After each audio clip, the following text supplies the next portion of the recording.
So then to begin with, please establish a pure motivation. In order to do that, first notice what's going on in your mind. What's the climate in your mind?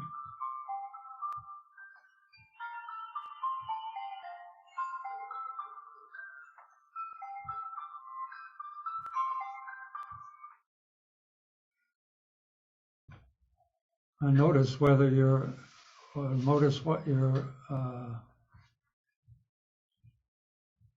basically notice what kind of, what's going on in your mind. Is your mind indifferent, kind of blank? Is it, usually that's the case. It's kind of open and indifferent. So in order to actually achieve the outcomes of the teachings of the Dharma, any Dharma, then that attitude needs to be refined, needs to be energized by an interest in the teachings that is informed by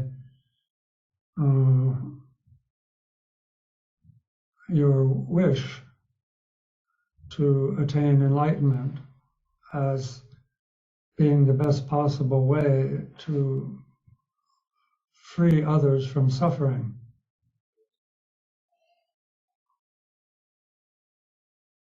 And so in order to accomplish that goal, your wish to attain enlightenment, then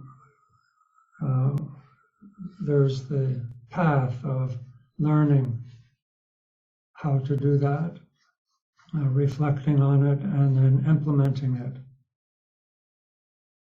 And so with this wish to attain enlightenment and this intention to retain and reflect on and implement the teachings, and develop that attitude in an altruistic way.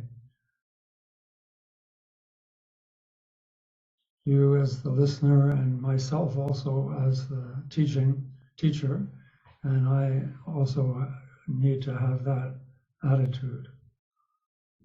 That's called bodhicitta.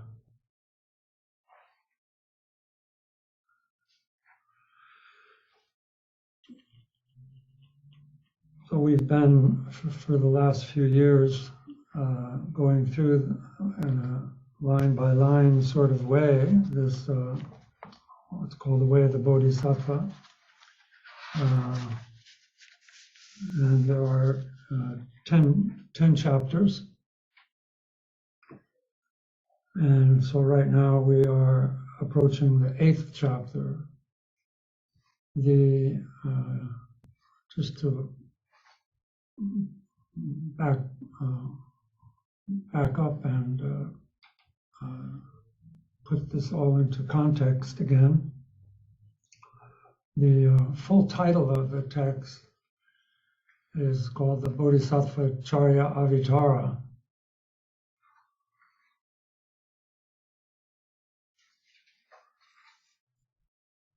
And Bodhisattva, Bodhi. Then what this indicates that the text is about the Bodhisattva, what's called the entrance into the practice of the Bodhisattva.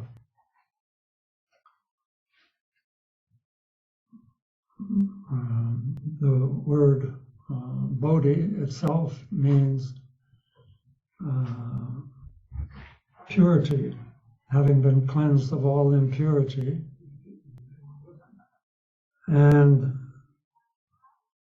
all of the realization and qualities of wisdom have been assimilated. So that's what Bodhi as enlightenment, we say enlightenment. Close the door.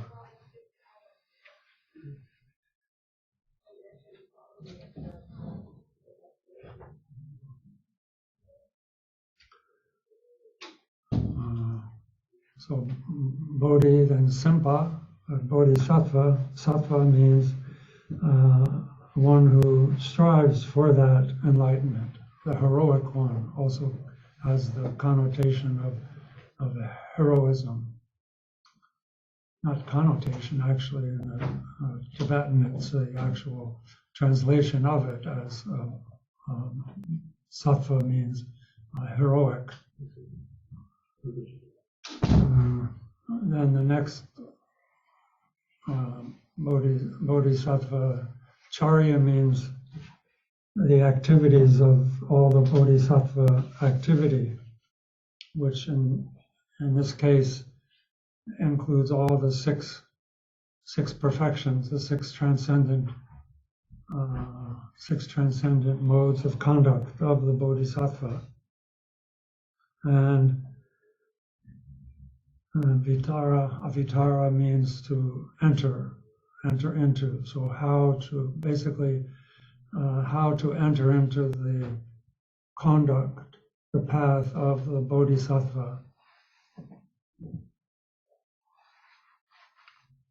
And as we know, this text was composed in the 7th century by the great master Shantideva, who is one of the great Mahasiddhas of ancient India. And he taught it to the congregation of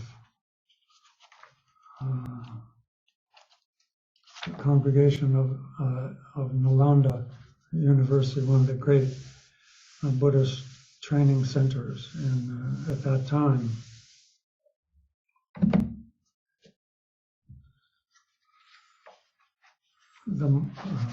At this point, I think the most important, not the most important, but again and again, like if you were studying this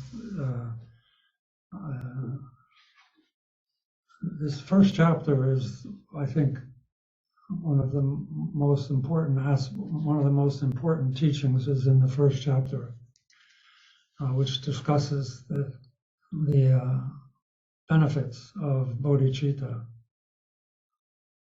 And if we study this and read this and go over the teachings on it, it develops a much clearer vision of the goal.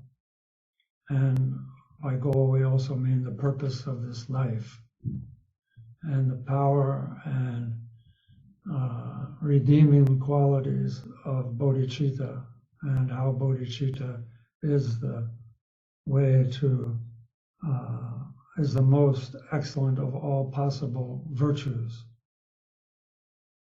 And he goes into many verses here elaborating on all of the different qualities of bodhicitta as a way of developing interest in it. If we're not interested in something, it's hard to pay attention to it.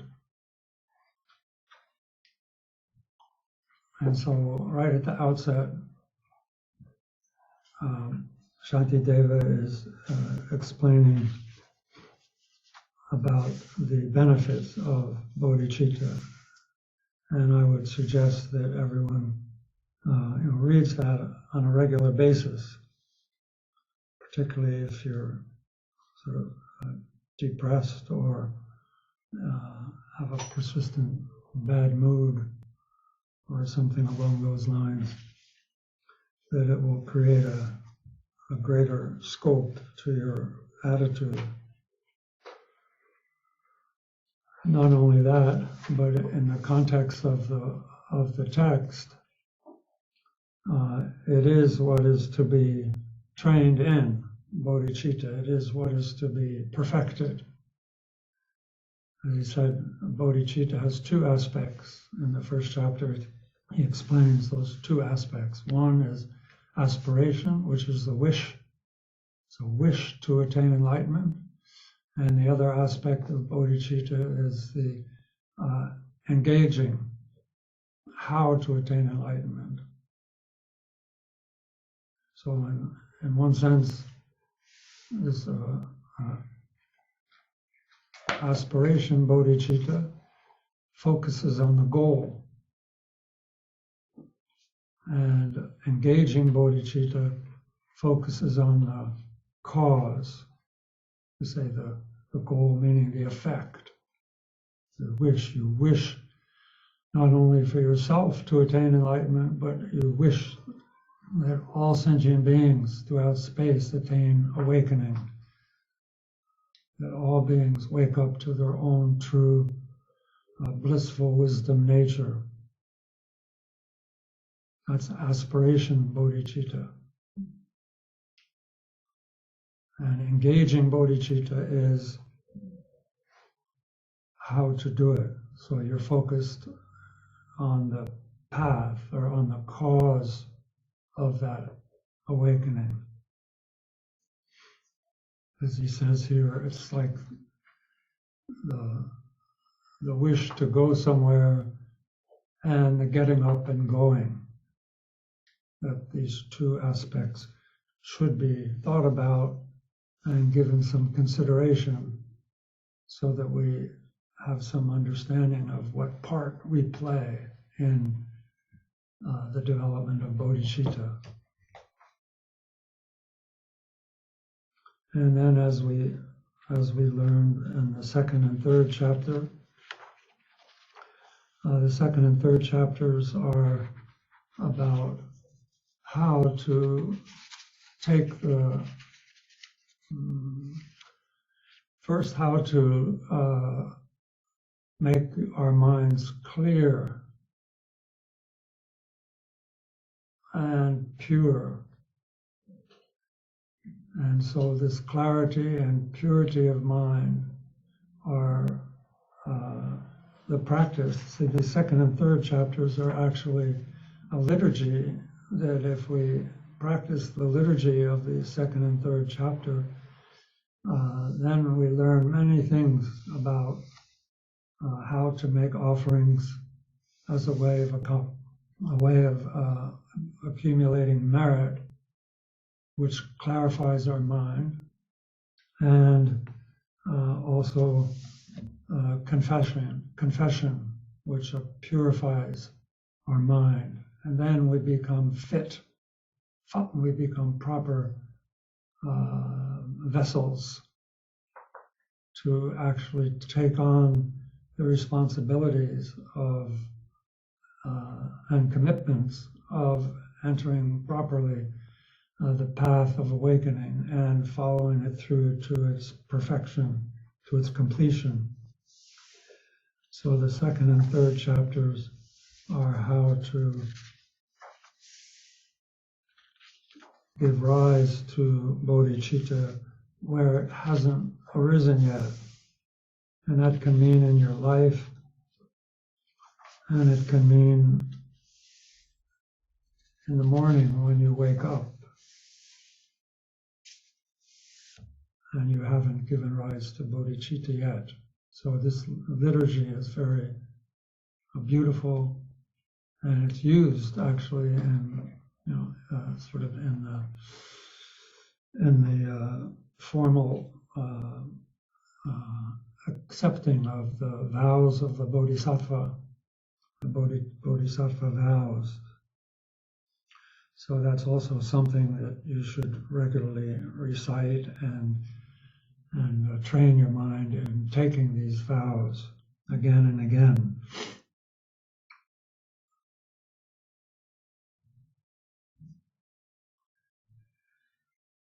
Then comes in the 4th, 5th, and 6th chapters are all of the teachings on what will cause, or what will hamper, what will destroy, basically, that commitment to awaken to enlightenment for the sake of all sentient beings. And there's the teachings on carefulness, which is the opposite of carelessness. So what to be careful of, how to be careful, is the 4th chapter, which means learning what will harm your pure intention and how to uproot that, how to prevent that from happening. And then the 5th chapter is the chapter on how to develop introspection and mindfulness. So these 3 faculties, they're actually just like we have the ability to see, we have the ability to hear, we have the ability to think, we have the ability to be, what do you call it, to feel what is it, tactile sensation, touch. We have those faculties, they're sense faculties. We also have the faculty to be mindful. We also have the faculty to be interested. We also have the faculty to be introspective, to notice our mind. And we can train to be more mindful, more careful, more introspective. Those are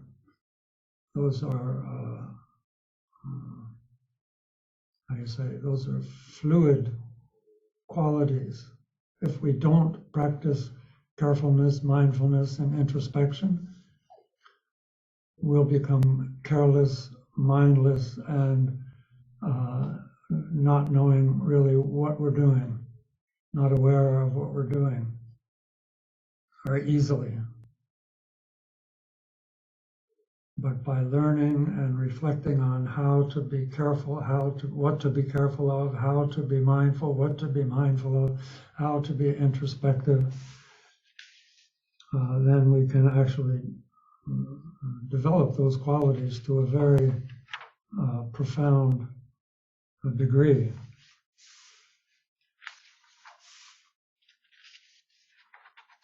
And in the context of the taking of a bodhisattva vow, they will prevent that vow from becoming corrupted.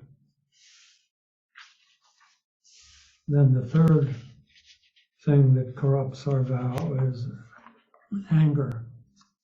And so the 6th chapter is solely dedicated to the practice of patience.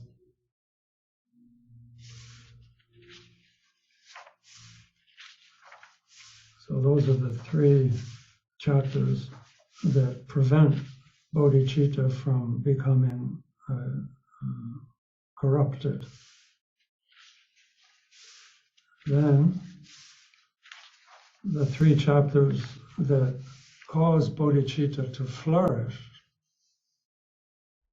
to grow, are the chapters on diligence, which is the antidote to laziness, and then meditative concentration or meditation, which is where we are now, and then the final chapter, or the culminating chapter of the conduct, is the wisdom chapter on prajna, this sublime knowing, which it's the ninth chapter, the last chapter, but it's also the whole point of the whole teaching. All the previous chapters are only about how to develop wisdom. And so here now we come to the eighth chapter, which precedes that one, which is meditation. This chapter, I don't know. I didn't think I didn't think I was going to teach anymore from this. So it's been a while since I've been thinking about if I wanted to go further in this text or not, whether I really could do it. And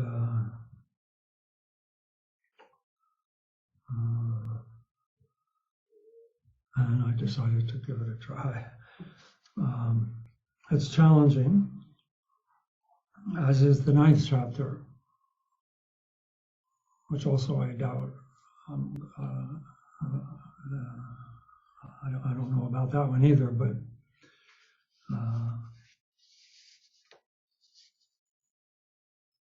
in any event, this meditative concentration, or in Sanskrit it's called dhyana,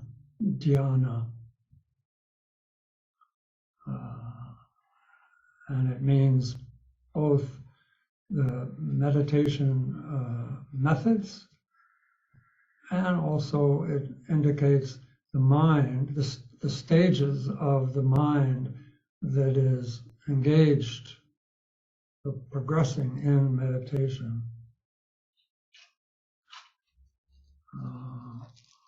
I'll probably just call it meditation here, rather than all the other definitions of dhyana that are going in my head.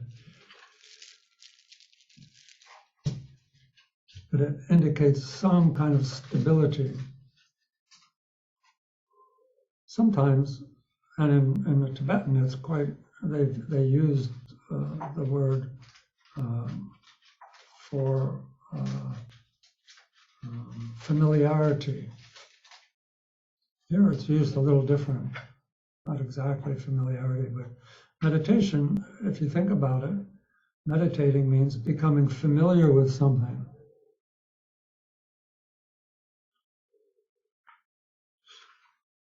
So here,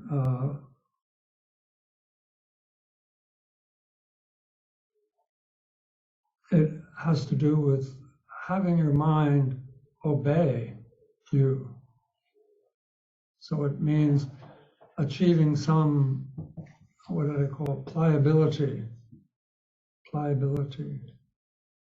not just being relaxed or quiet, but workable.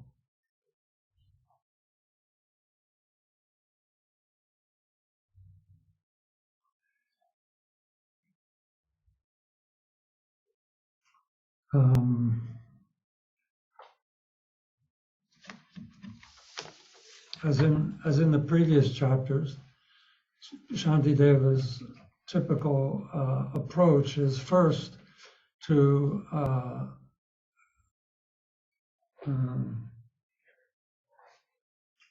give the benefits, or usually the necessity to, for instance, to be patient, to be mindful, to be careful.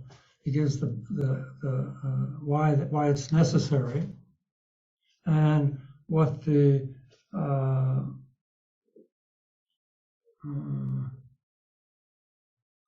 disadvantages are in not being careful, mindful, introspective, patient, diligent, and here having meditative concentration. And so he says in the first verse here, and here in the first verse, he's referring back to the previous chapter where he says, cultivating diligence as just described, in concentration I will place my mind. So here he's saying, what is it that's to be, what is diligence to be applied to? We're applied diligence to concentrating, putting your mind, being able to be one-pointed in with your mind. And that refers to, when he says cultivating diligence as just described, refers back to all of the different forces that make us, or that give us the propelling factor of diligence, like the self-confidence, joy, relinquishment, determination, and so forth, kind of culminating there in the previous chapter with verse 74, where he says, at all times and in any situation, how can I make mindfulness my constant habit? Thinking thus, I will desire to meet with teachers and fulfill the proper tasks. By all means, then, before I start some work, that I might have the strength sufficient to the task, I will recall the teachings upon carefulness and lightly rise to what is to be done. So he refers there to that. He refers back to that when he says here, then cultivating diligence as just described, in concentration I will place my mind. And so what that means, again, what it says back there is that he will rely on gurus, on teachers, and engage in a systematic, or engage in learning and becoming steeped in what he's learned, reflecting on it, and cultivate diligence. And by learning and reflecting on it, on the topics, then concentrate on meditation without distraction.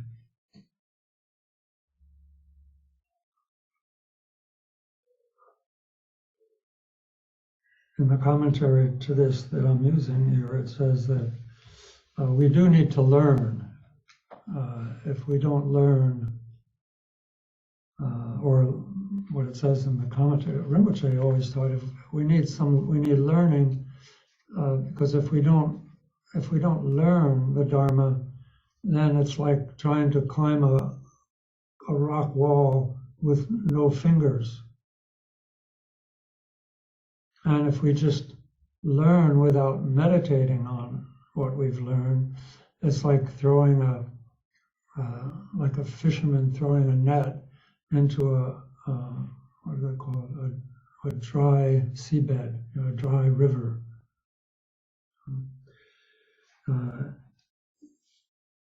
And so as a teaching on how important it is to learn and study the Dharma, to listen to it and study it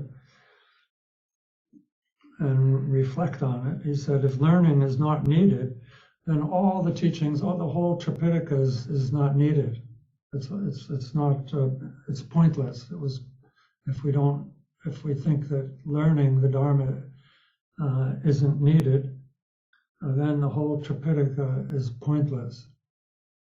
And if meditation on what we've learned is not needed, if we think that it's not necessary to meditate on what we've learned, then the meditation on all the great enlightened beings of the past was in vain. So, but this is not the case. Learning is important, and reflecting on what we've learned, and then implementing it into the, applying it to the whole range of our experience. So that, and the second part of this first chapter of this chapter says there, for those whose minds are slack and wandering, are caught between the fangs of the afflictions. So basically, slack and wandering here, wandering means that we allow our mind to become attached to the objects of the six senses: sight, hearing, taste, smell, touch.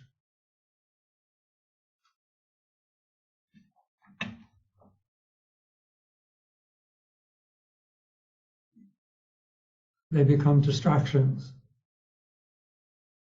And slack here basically means, if you just think that you can leave your mind to its own devices, then you'll lose all your sort of spiritual qualities and just wind up frustrated and frustrated at we become frustrated at not becoming free of our suffering. So, for those whose minds are slack and wandering, are caught between the fangs of the afflictions. Basically, there's a metaphor here of, it's like two carnivores, two beasts fighting over a piece of food.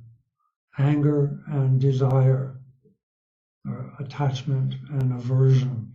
Our mind is stuck, being gnawed at and pulled in the fangs of principally these two afflictions, attachment and aversion. So basically, this is his message of the importance of learning to meditate and the disadvantages of not. And then in the second verse, he's answered, basically he's saying, how can we do that? How can we avoid these distractions? And he says, in solitude, the mind and body are not troubled by distraction. Therefore, leave this worldly life and totally abandon mental wandering. So to give up in solitude the mind and body. So by mind, he means the afflictions, to give up the afflictions. Afflictions, we mean anger, attachment, craving, delusion or ignorance, envy, pride, jealousy, and all of the branches and flowers and fruits of these core afflictions. The root afflictions are attachment, aversion, and ignorance.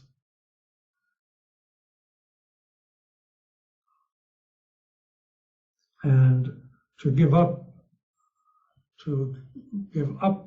these afflictions, we need to give up distractions. Distractions meaning the information that our sense faculties are sending to us, to our mind. And so solitude prevents our mind from wandering to sense objects. And this is all elaborated on below. Here he's just setting out the outline. So mind and solitude, the mind and body here are not troubled by distractions. So by the mind being in solitude, then we give up distractions which uproot afflictions. And then our body, physically being isolated or alone, stops our mind, stops us from meaningless activities, wasting time, and being concerned with worldly affairs. And we'll get more into what worldly affairs, what constitute worldly affairs. Therefore, he says, leave this worldly life and totally abandon mental wandering. So physically, he means actually physically separate yourself from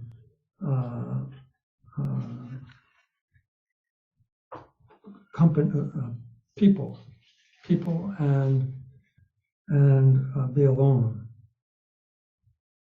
And train in concentration.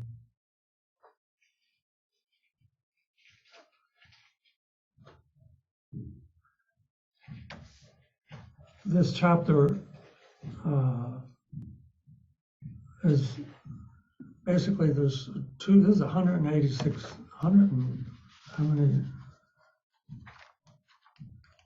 there's 187 verses in this chapter. It's divided up into two sections.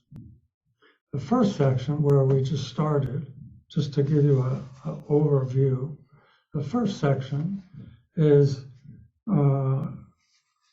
how to create conditions that are conducive to meditation. The second part of this chapter is what the object of meditation is.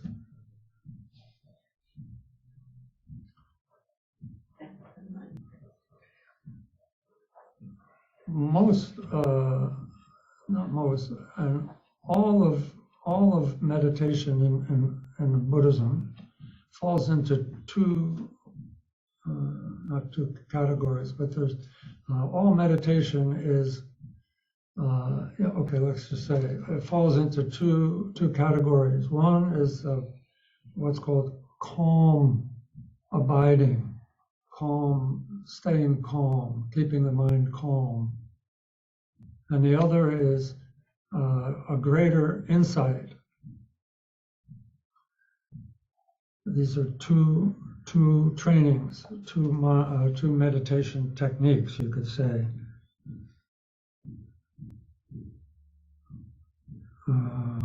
And so, in order to accomplish, and this calm abiding meditation is called, in Sanskrit, it's called shamatha, and then insight is called vipassana. And in general, as Shantideva will say,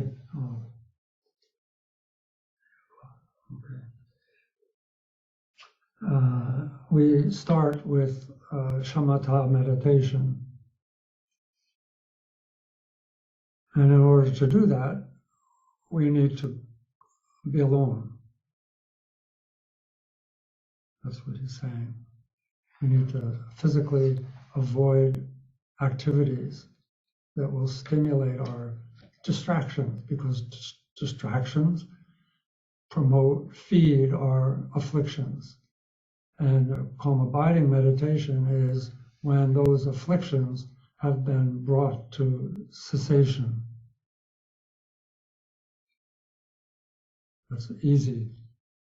Just shamatha is easy. You just go and practice, and in a certain amount of time, then you'll achieve the shamatha.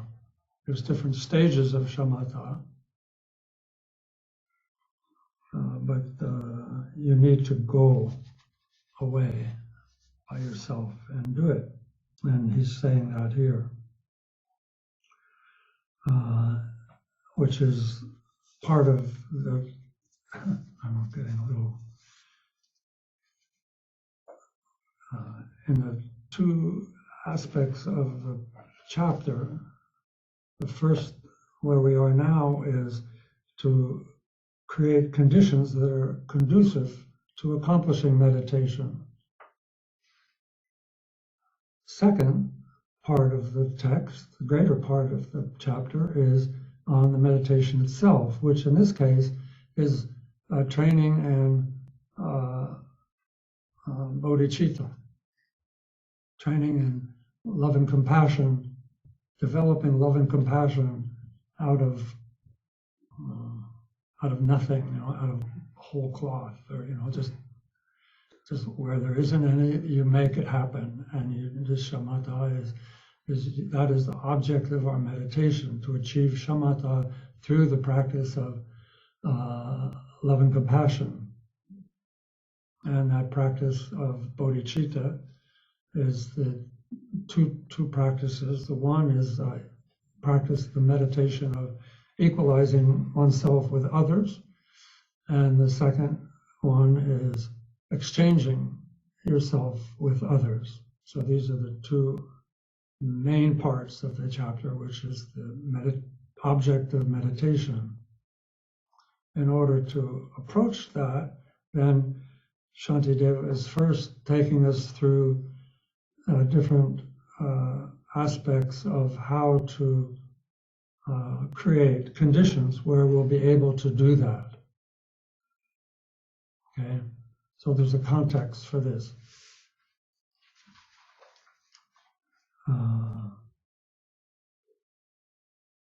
And this the conditions, creating the conditions conducive to meditation. Let's see, there's two main parts, which is where we are now. One is what's called giving up mundane concerns. Giving up mundane concerns, or another way of saying it is relinquishing the world. And the second category, the second practice is giving up wandering thoughts.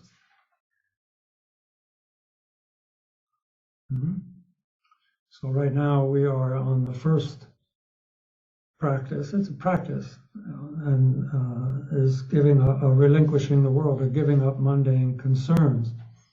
And the first is, we should ask ourselves, why should we abandon the world? Which is what the third and fourth verses are explaining.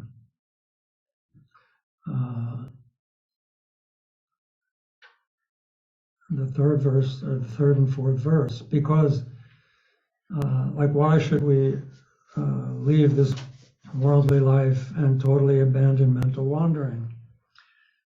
Because here then he says, because of attachment to loved ones and desire for gain, that is property, money, wealth, fame, fortune,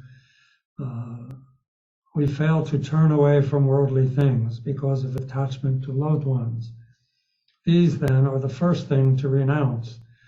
The prudent should conduct themselves like this. That is to say, the prudent here means you who have renunciation and have heard and contemplated the Dharma, and you should basically put two and two together and practice this way, which is the next verse.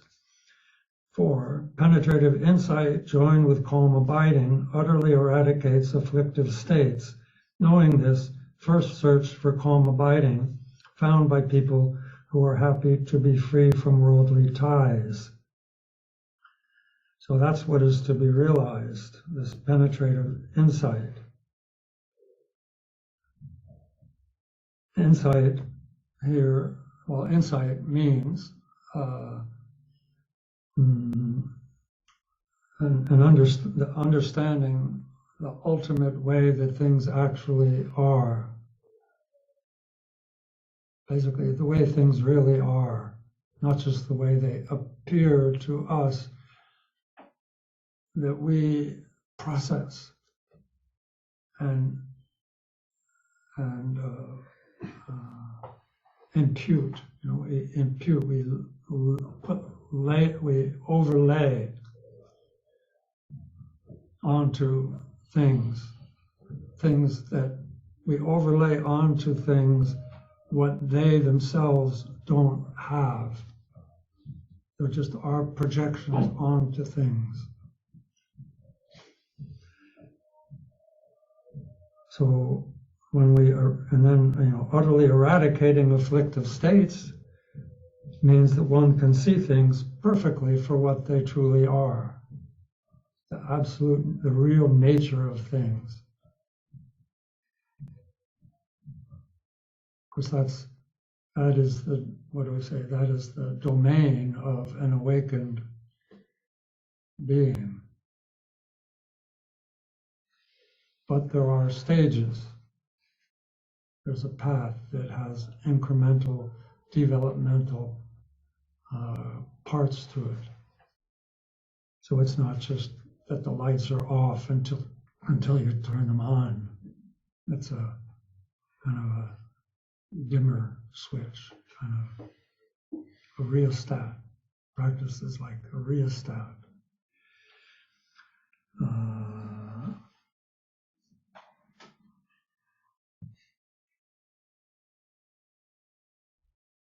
So basically, the shamatha it's a state, it's a mental state where mind's movement and mind's stillness are brought under control. And when there's a one-pointed,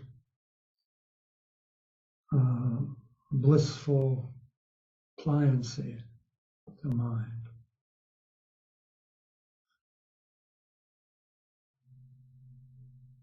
Within the context of that, of course, there's many.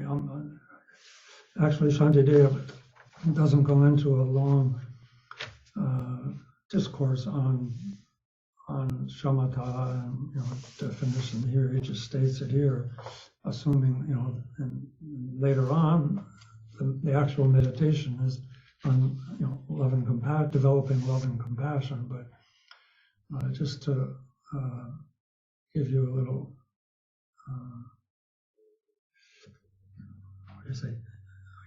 Insight into shamatha, not profound insight, just what is shamatha. There are, it's the metaphor,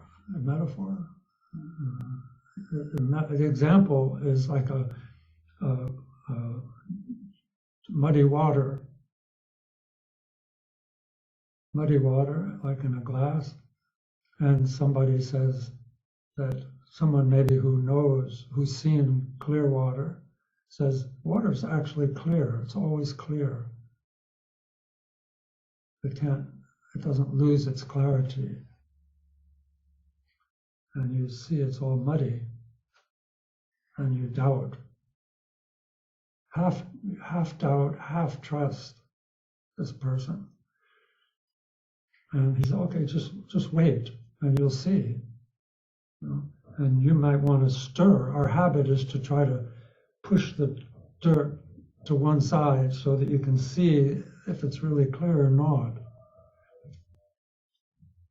And so the teachings on shamatha, a lot of it is don't touch, leave it. Don't get involved with it. It will settle. It's on its own. Because the nature of mind is to be clear. So the more we think and analyze and so forth, the more that stirs up the mud. So the teaching and the discipline and the patience and the vigor it takes and to practice meditation like that is not doing something. And so you let that dirt settle, then you begin to see maybe a little band of clarity at the top.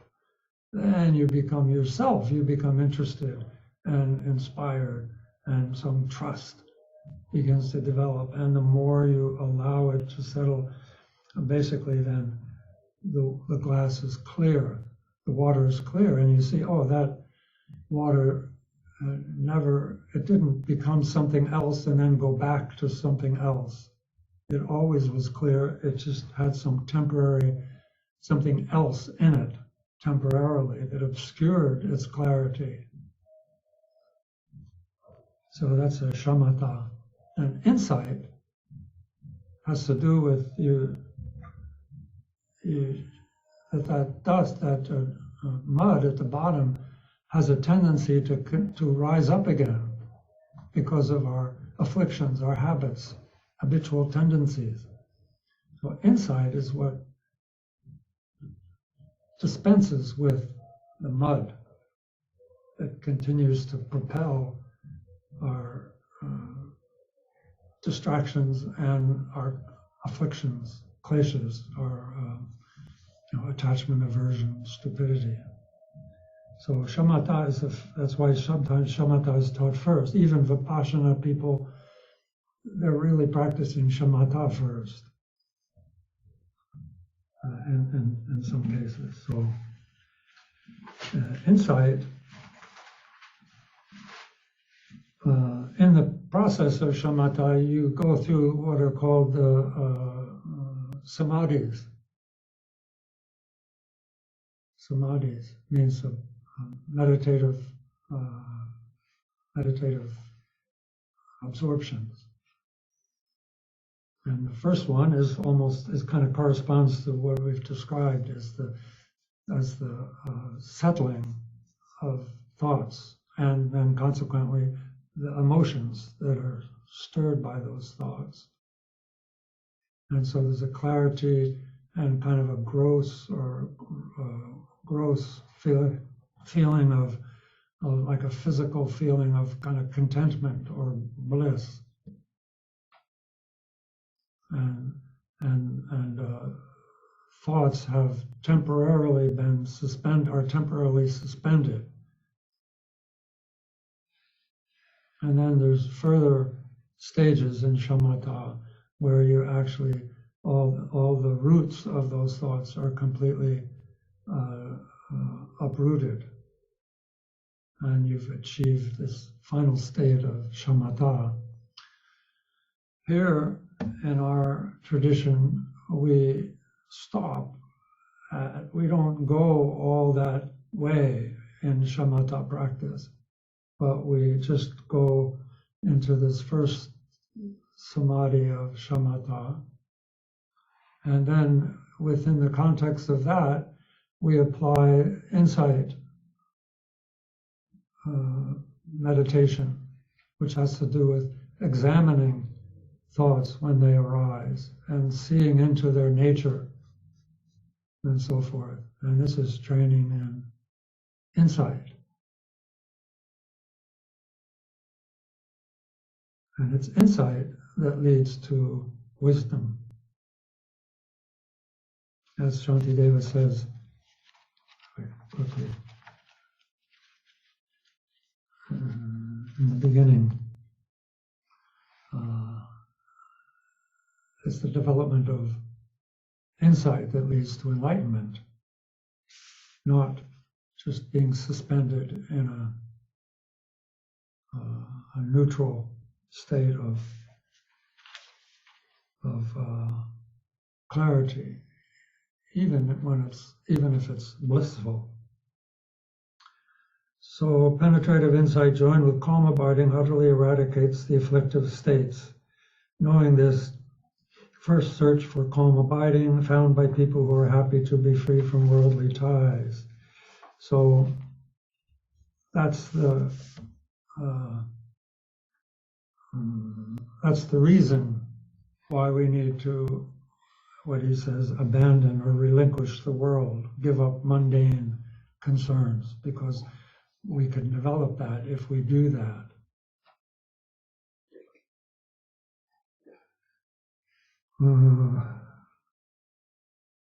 So the second point he goes into here, which is the next 10 verses, no, next from verse 5 to verse 16, is giving up all the different contemplations about giving up being attached to other people, other beings. I guess that means pets. You're attached to, And so, and this is tough stuff. I mean, this is straight language here. He's not like smoothing out the edges so much, and I'm not going to do so much of that either. And it even gets worse before it gets better.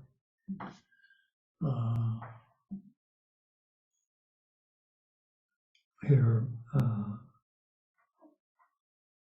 but these are contemplations, and I'll remind you again until we get through with this section, that these are contemplations.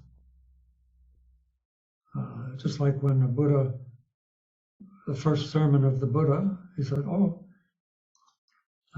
life is problematic by nature. Problems aren't extra. Problems, life is problematic. Understand it. He said that. And so that wasn't just bad news. That was an object to think about and to study and look and see, is that true or not?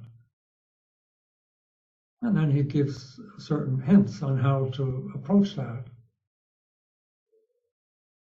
so that you gain the insight of the truth of life. Then he taught how there's a cause for that. It's not just some state of being, that there's a cause for it, and that cause has to do with how your mind works. Your mind clings, and that's what causes problems. So give up clinging, he taught, and then gave advice and tips on how to give up clinging. And even we know in our own humble way, when we're struggling with something and we're suffering from something, and we just kind of give up on it, then our suffering goes down.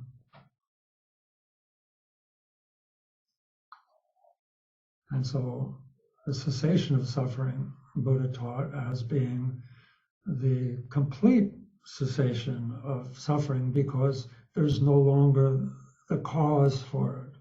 All suffering has a cause. There's no such thing as uncaused suffering.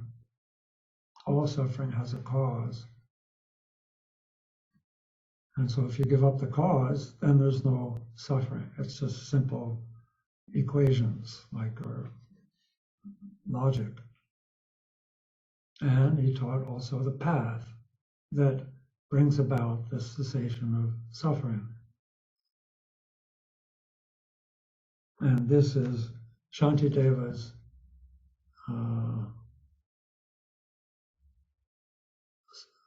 synthesis of all of the teachings that Buddha gave, all the sutras, all the sermons and advice and teachings he gave. Shantideva has taken that and sort of has essentialized it and put it into what I think in the Sanskrit is very beautiful verses.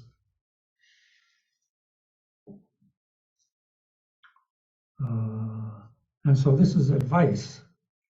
Buddhism, as you might know, or Buddhism is not dogmatic. Like when he's saying here,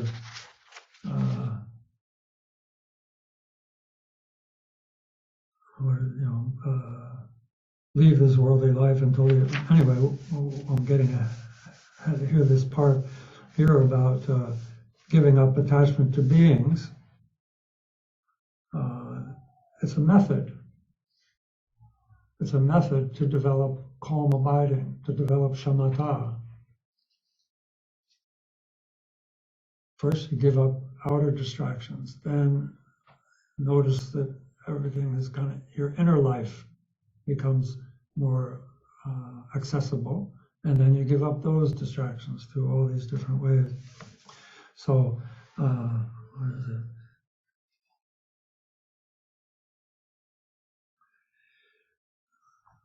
So verse 5 here is the first part of giving up attachment to beings.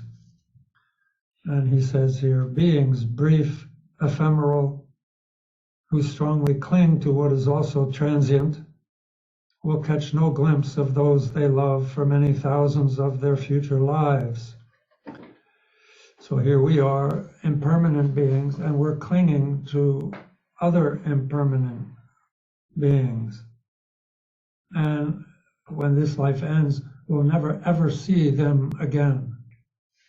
And so just like like right now, we may become attached to someone, and when we don't see them, we miss them, and we love them, and we wonder about them, we think about them, and our attachment kind of grows. And then when one or the other dies, then our mind, which doesn't die, is separated from them, like permanently, you could say. And so it's always going to be suffering in that way. It will always suffer. You'll never even see them. You won't even have that relief that comes when you do, somebody finally comes home for work, or, so you do meet them again. And that separation is not short, like in this life. In this life, when we separate from those that we love, it's only for a short time. And we're not happy. So this is something to think about. Not seeing them, these beings, he said, not seeing them, even temporarily, their minds will have no joy. They therefore will not rest in equanimity. We tend to brood on our situation and kind of get lost, and we're not able to concentrate, or we're not able to find any kind of balanced state of mind. But even if they see them, they're not content, and as before, the pain of longing stays. Here is sort of the example of drinking salt water.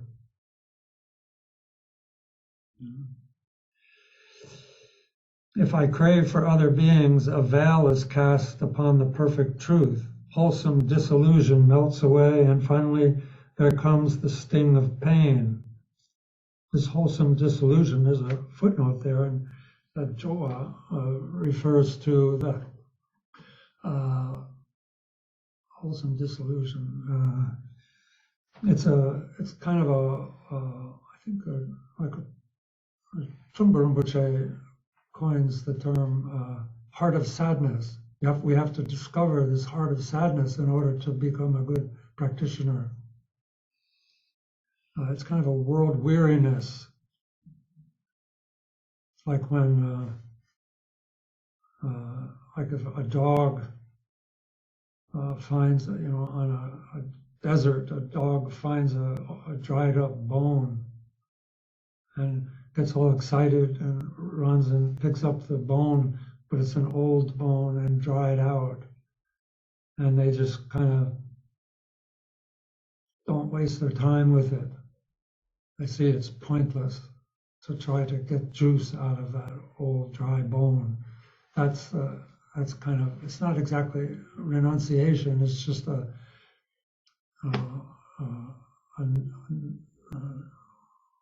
there's no point in wearing myself out any longer with this. So we come to that. It's kind of a sadness. And if, as long as we crave other beings, that the heart of that heart of sadness won't be there. That is to say, that which kind of propels us to propels us to study, reflect, and meditate on the truth. My thoughts are all for them, and thus my life is frittered away. So when we're consumed by thoughts about other people, then it's all in vain. Our life is kind of spent in vain thinking about other people. My family and friends all change and pass, for whom the chainless Dharma is cast out. So we're sort of trading what changes and passes for our practice in something that is unchanging, which is this absolute truth. It is the wisdom that's attainable. It's the attainable wisdom that we're giving up. It's like Rinpoche talked about trading your diamonds for stones. You know, you're giving up something that's really valuable for something that has no ultimate meaning. And then I think for if I act like childish beings, sure it is that I shall fall to evil destinies. So here and in Buddhism, the childish is used many times. Sometimes it indicates like the distinction between a child and an adult. And sometimes, as here, it distinguishes between an ordinary person and someone who has kind of captured the first kind of vision of the Bodhisattva path.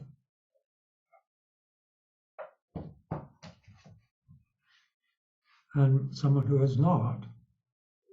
And then even for bodhisattvas, it refers to bodhisattvas who, this bodhisattva is childish. This is just a definition. I shouldn't spend that much time on it. You know what a childish person is like, so we all behave like childish people, but it's compared to noble beings who have gained this, what's called the path of seeing, this first path of the bodhisattva levels. If you haven't attained that, then you're one of the childish beings. And even those who have attained the first level of insight, and compared to real bodhisattva in the true sense of the word, those are childish. So there's these three meanings of that, having to do with children distinct from elders, and ordinary people compared to those who have realization, and those who have realization compared to bodhisattvas. So if I act like childish beings with my behavior, with my speech, with my mind, sure it is I shall fall to evil destinies. I mean, evil destinies means we'll just go from bad to worse. Just a gradual unfolding of various forms of suffering, which are the result of being careless and mindless. So why do I keep company with infants who lead me to a state so far from virtue? Here he's asking us to, again, contemplate the fact that we need to stay away from people who lead us by promoting, basically we become discontent around other people, or we become clinging, and we lose interest in studying the Dharma, we lose interest in reflecting on it, and we lose interest in contemplating, meditating. And then the next verse is how inconsistent other people are. 1 minute, 1 moment they're friends, the next they're bitter enemies. Even pleasant things arouse their discontent. Ordinary people, it is hard to please them, he says. So people are inconsistent, they're fickle, and they always want something new, something newer.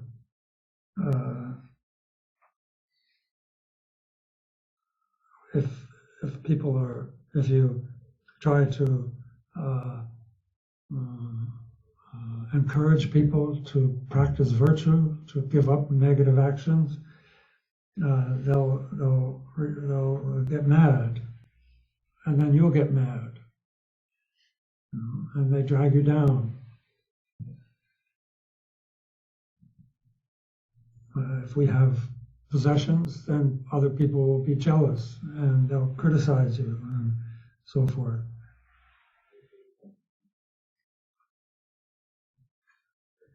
If we practice Dharma, then people will say negative things about us and be resentful and jealous and reject us. So all these reasons, ordinary people, it's hard to please them. A beneficial word, even with the best intentions, you try to give them a beneficial word, something beneficial to say to them, and they resent it, turning me instead from what is good. So by their talk, or if you say nothing to them, then they become irritated. And when I close my ears to what they say, their anger makes them fall to lower states. Even if they don't irritate you and you just keep your mouth shut, then they don't like that. They get angry when you don't buy into their hatred or their craving, their opinions, and so forth. So whether you say anything about it, try to steer them towards something more beneficial, or if you don't say anything, either way, it's useless. Childish people, they're jealous of superiors. They can't stand anyone better. They vie with equals. With equals, they compete. And proud to those below, they mock and ignore, disparage those that are below them. They strut when praised.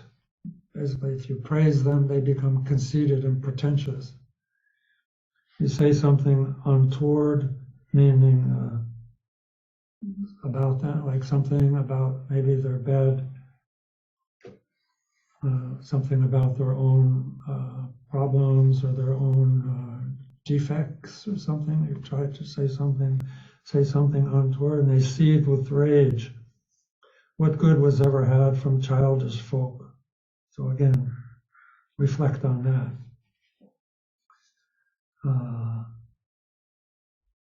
If we keep company with them, keep company with them, and what will follow? Self-aggrandizement and scorn for others. Talk about the good things of samsara. Every kind of vice is sure to come. We'll start to develop a bad attitude about other sentient beings. And again, the context here is having taken the Bodhisattva vow to attain enlightenment in order to free sentient beings from their suffering. That's the context. This is not like social commentary, this is not like social behavior guidelines necessarily. These are contemplations to impel us to have an attitude about worldly concerns. And first, one of those worldly concerns has to do with other people. So that's the context here. These are antidotes to distractions. If you don't want to get rid of your distractions, then don't read this. This is not, like I said, Dharma is not a dogma. This is not the way this is not the Buddhist philosophy. And I'll repeat that again, because like I say, it gets tougher.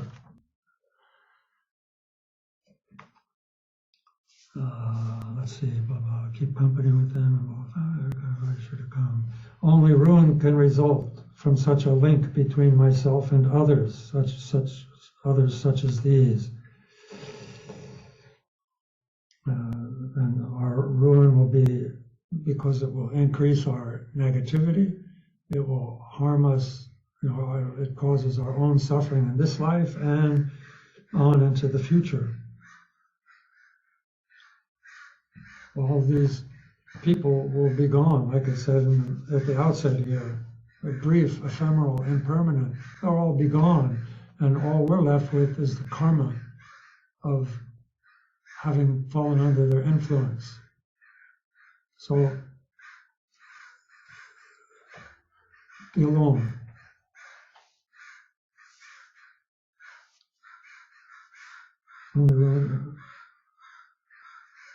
Let's see, for they will bring no benefit to me now, and I in turn can do nothing good for them. My state of mind right now, I may have great aspirations, but if I really look at my mind and I look at my capacity, then we're not able to influence others in that positive of a way. So they're not going to benefit me, I can't benefit them. So if I want to attain wisdom, I need to abandon sentient being. I need to leave, go and be alone. Therefore, here it says, therefore flee the company of childish people. Therefore, in Shantideva, the commentary, it says it's important to create the intention to avoid childish people.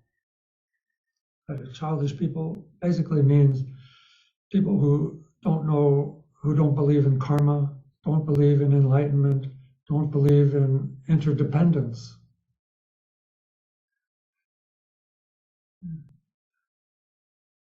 Greet them when you meet them with smiles, joyfully, that keep on terms of common courtesy without inviting intimate relations. Just stay free of attachment and aversion.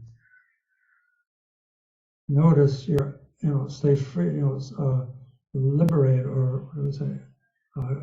Don't have attitudes about people.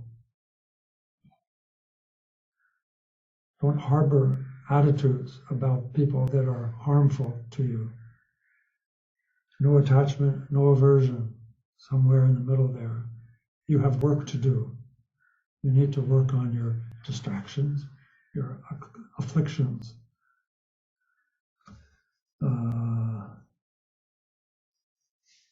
And then this next verse 16 has to do with, he was teaching not just monks and nuns here, the audience, Shantideva's audience. This is 7th century, and it's still one of the most studied and taught and practiced texts in Tibetan Buddhism. And it was one of this very book, even though this is English, but this was one of the first books translated into Tibetan. And that happened in the 8th century, and this was, Shantideva was 7th century. So it must have been very popular enough in India to have been important enough to be one of the, on the top of the pile of the books to be translated.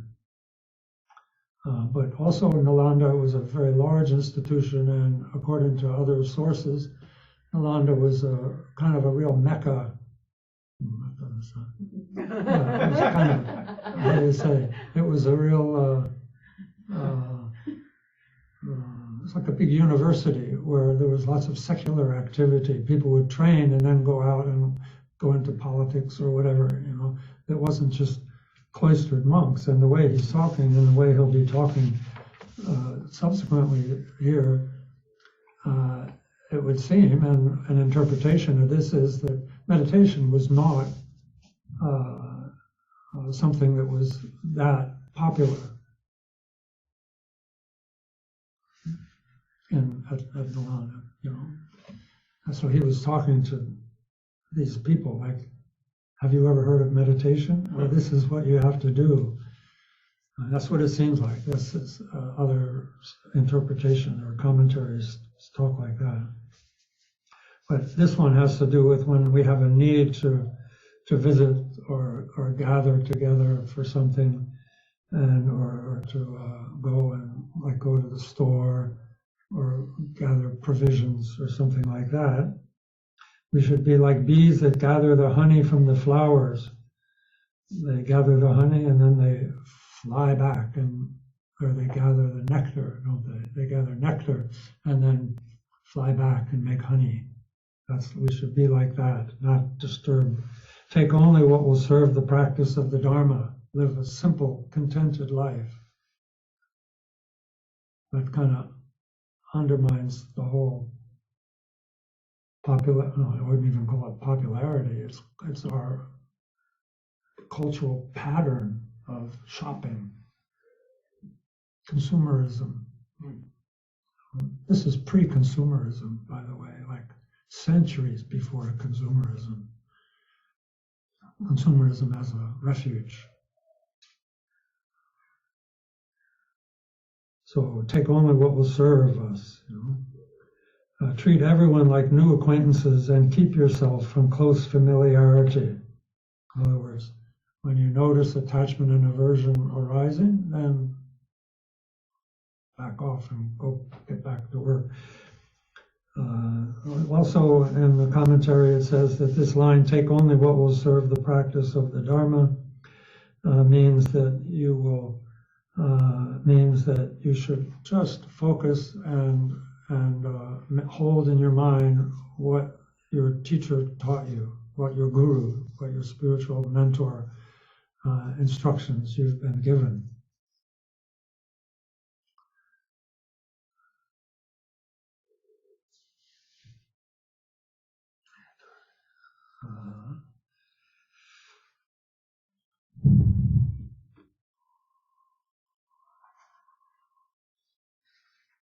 I think that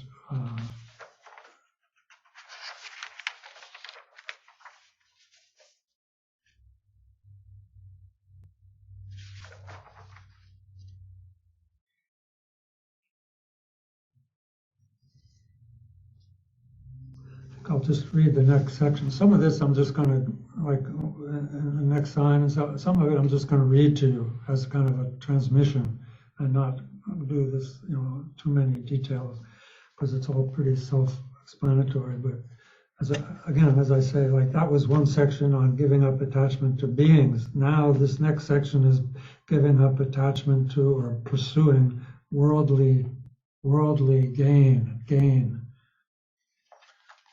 He says here,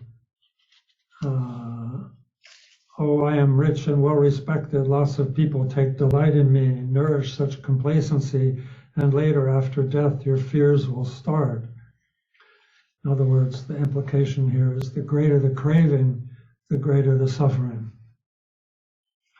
Indeed, O foolish and afflicted mind, this is in quotes, so Shantideva's telling himself this, which basically we are emulating Shantideva and thinking, oh, I want to practice and become just like Shantideva. So Shantideva here says, indeed, O foolish and afflicted mind, you want and crave for all and everything. All this together will rise up as pain itself, increased 1,000-fold.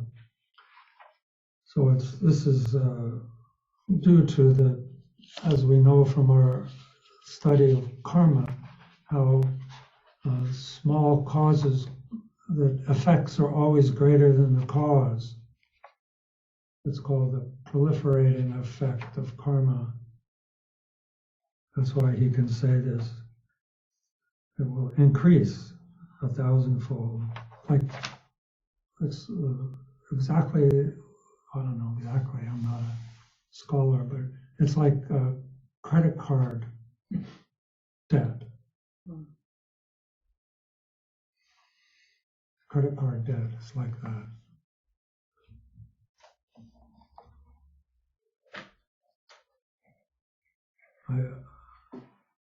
Yeah. The thing you bought is already gone, broken piece of junk. You know? Or you bought an overpriced meal and you flushed it down the toilet. It's shit. And you're paying for it. And there's interest like that. That's our karma. So that's his cautionary thing. This is about giving up attachment to worldly, to gain, to pursuing worldly gain. Since this is so, the wise, that is those who know what to avoid and what to implement, what to practice, what to train in, the wise have no attachments. From such cravings, fear and anguish come, now and in the future. And fix this firmly in your understanding. So fix this truth firmly in your understanding. All that may be wished for will by nature fade to nothing. So anyway, on top of it all, everything nothing is stable, nothing stays, nothing abides. So on top of it all, that. So fix that firmly in your understanding, that truth. For people may have gained great wealth of riches, enjoying reputation, sweet renown, but who can say where they have gone to now with all the baggage of their gold and fame? So our outcomes are always uncertain. Why should I be pleased when people praise me? Others there will be who scorn and criticize me. And when despondent when I'm blamed, since there'll be others who think well of me. So why should I be happy when people praise me? Because somebody's going to dampen my happiness. Or I'll do something foolish and be criticized. And why, when I'm blamed for something, should I let that bother me? Because others will cheer me up. Nothing is reliable. We ought to. So then here it might be that we might say that we ought to try to make everyone happy. And if we make everybody happy, then no one will blame us.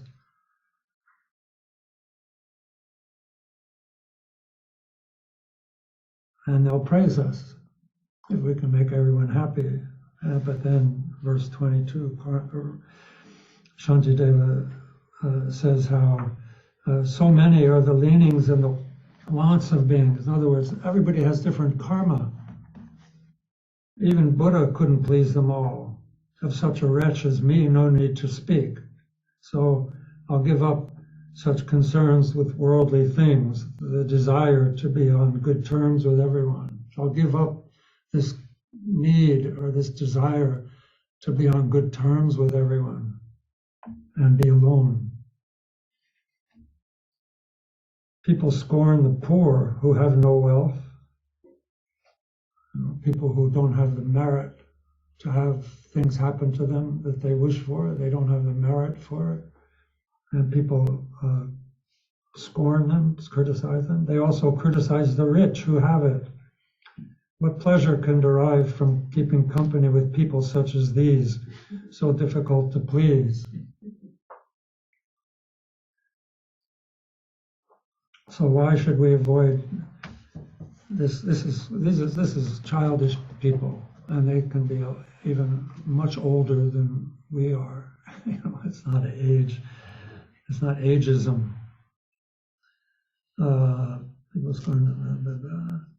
So in kindness, childish beings take no delight unless their own desires are satisfied. So people have to get their own way. A childish person thus is no true friend. This the Tathagatas have declared. So in many sutras and in the commentaries, and you can read many quotes of the teachings of Buddha, teaching how to support that and this whole topic. But this is the section to read and contemplate this. Kind of study this, read it, study it, and then check it out in your own thinking, particularly as a way, because this is, like I say, this is not the doctrine of Buddhism. This is a method. Thinking this way is a method to reduce distractions, one of which is to have compulsive interest in being with other people, like we're social animals, people. So we have to, I think, Dharma and instinct don't go together. Dharma contradicts, Dharma antidotes instinct, just cultural instincts, mores, and vice versa. That's kind of what's being referred to here. So this way,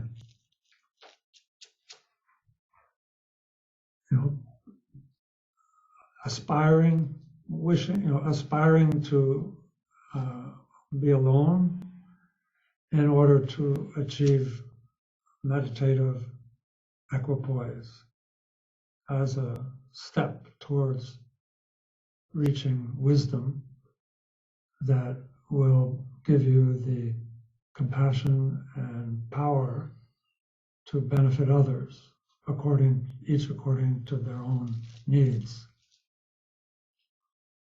At this point, we're amongst the children as practitioners.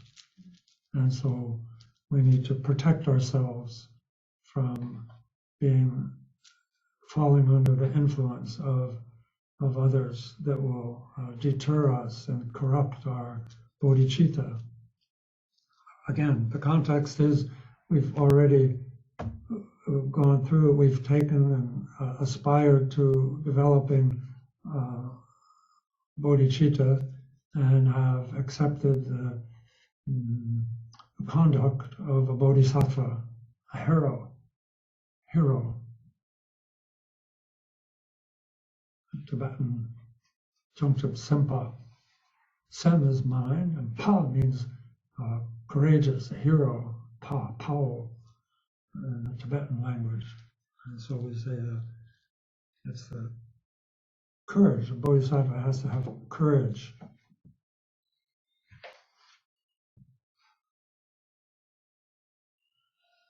So I'm going to end at this point. This is the first part of the text that discusses, or I should say that presents sort of key points to contemplate as to, in the category of giving up mundane concerns. And he taught why to do that, and starting with giving up attachment to beings, and also giving up pursuing worldly gain. We've discussed those. The next part is Shantideva introduces us to how to rely on the qualities of solitude. And again, worldly, by worldly, we could say worldly, mundane, worldly concerns. We need to understand, maybe just to touch on that, just so you're not unaware of that. Again, just to remind you, it means that it's not about what we're doing in general. In general, the worldly concern means that we're concerned with avoiding loss, and we're concerned with making sure that we win. It means making sure that we are comfortable, pleasure, and making sure that we're not uncomfortable, that we're not feeling pain, that we're feeling pleasure, and pursuing that as our goal, pursuing winning, preventing loss, pursuing pleasure, preventing discomfort or pain, also acting in ways that that we expect or want praise, and also acting in ways or not acting in ways to avoid being blamed.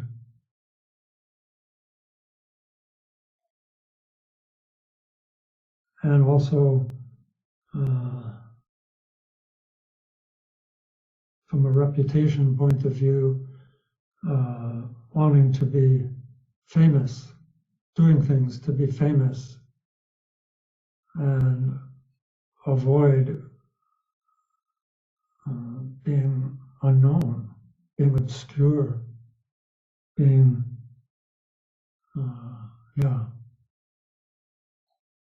So these are called the 8 mundane or 8 worldly concerns. And they're not, as you can see, that's what worldliness means. If you do things with these 8 concerns or motivated by these, if your sail is blown by the winds of these concerns, then that's worldly activity. The Dharma activity can be doing the same things, only not in that fashion. Out of compassion, out of a wisdom of seeing the way things truly are, out of many different things, many different ways, practicing Dharma, generosity, discipline, patience, and so on and so forth. But here, then specifically, we're at the point in the 6 perfections of meditative concentration. So there's a certain rigorousness to uprooting our habitual patterns of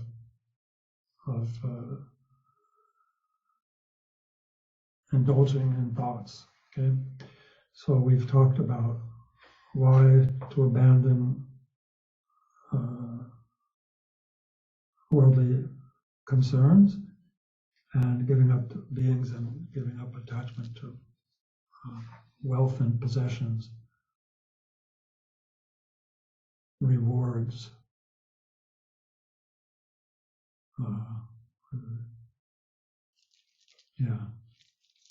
Okay, so we'll end with that, and then if you can take out the closing prayers.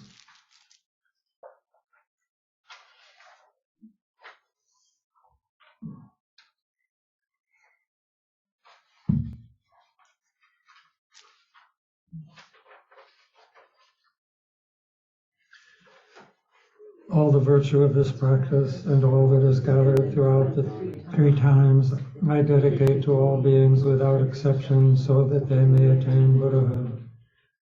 Following and emulating the omniscient and courageous Manjushri, and likewise Samantabhadra, I completely dedicate all virtue.